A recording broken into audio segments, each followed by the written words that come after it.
Assalamualaikum warahmatullahi wabarakatuh. Sampurasun wilujeng enjing pamiarsa para siswa kali sepuhna nunuju nyakseni ieu pidangan TV edukasi. Mugia rahmat sinareng salamet nyarengan Bapak Ibu saderek nggoning mancen damel sadidinten. Puji rawuh syukur urang dugikeun ka Allah Subhanahu wa taala rehna urang tiasa patepung lawung dina acara ngaguar pangajaran basa Sunda nu baris dipidangkeun ku tim pangjejer ti MGMP BSSMP MTS Kabupaten Garut nu dijomantarakeun langsung ti Dinas Pendidikan Kabupaten Garut alpukahna gawe bareng MGMP BSSMP MTS kalih Disdik Kabupaten Garut. Dina dinten ieu jejer acara nu baris dipidangkeunana nyaeta ngeunaan bahan pangajaran basa Sunda pikeun siswa-siswi SMP MTS kelas 7 semester 2 anu ngawengku 4 kompetensi dasar. Tinangtos saderek tumaros bahan pengajaran anu bae nu baris dipidangkeunana kumaha sangkan urang tiasa maham kana eusi pidangan luyu sareng maksad tujuan nu ngajanggelek dina kurikulum basa Sunda. Bikeun ngawaler eta patarosan sumangga urang sami-sami Bandungan kalawan gemet pidangan salajengna wilujeng nyakseni. Assalamualaikum warahmatullahi wabarakatuh. Sampurasun wilujeng enjing para siswa sadayana.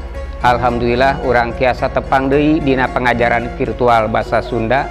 Mugia hidup salawasna aya dina ginanjar kawilujengan. Tur panang tayungan Allah Subhanahu wa taala. Amin. Sok sanaos zaman kiwari urang dirungrum bang baluh sasaran COVID-19 tong salempang tetep sumanget. Para siswa nu ku Bapa dipikah kaeman tur dipikah reueus dina danget ayeuna Bapa kapapancenan ngaguar materi pengajaran basa Sunda nu jejerna ciri-ciri pupujian. Dina lawungan satu acana hidup parantos ngitenan wangenan pupujian. Ayeuna Bapa bade neraskeun ngaguar ngeunaan ciri-ciri pupujian. Supaya hidup langkung maham kana ciri-ciri pupujian, mangga titenan heula contoh teks pupujian ieu.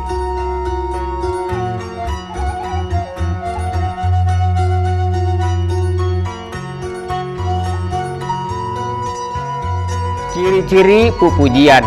Umumna pupujian diwangun ku opat pada lisan.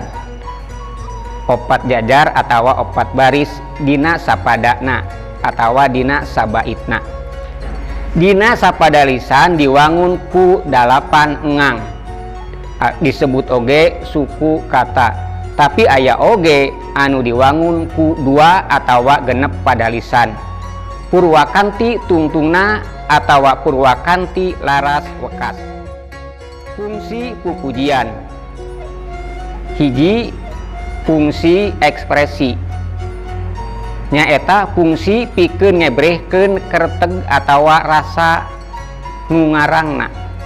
2, fungsi sosial nyaeta fungsi pikeun alat pangajaran atawa pangalaman keur balarea.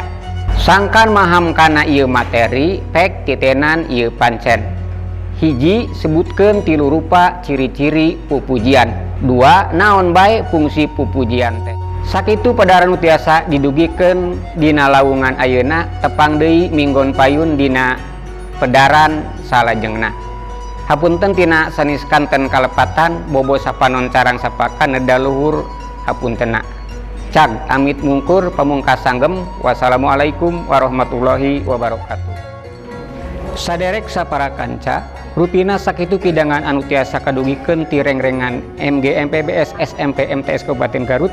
Mugia tiasa katampi pikeun nambihan pangaweruh urang sadaya nggoni ngaraksa tur ngariksa titinggal karuhun urang. Mugia aya manfaatna kanggo urang sadayana dina mayunan hirup kumbuh sadidinten. Hapunten anu kasuhun bo bilih salami ngadugikeun aya nu teu sapagodos. Wilujeng kantun wilujeng tepang deui dina waktos kali jejer anu benten. Cag sim kuring ambit mundur pamungkas sanggem. Wabillahi taufiq wal hidayah. Wassalamualaikum warahmatullahi wabarakatuh.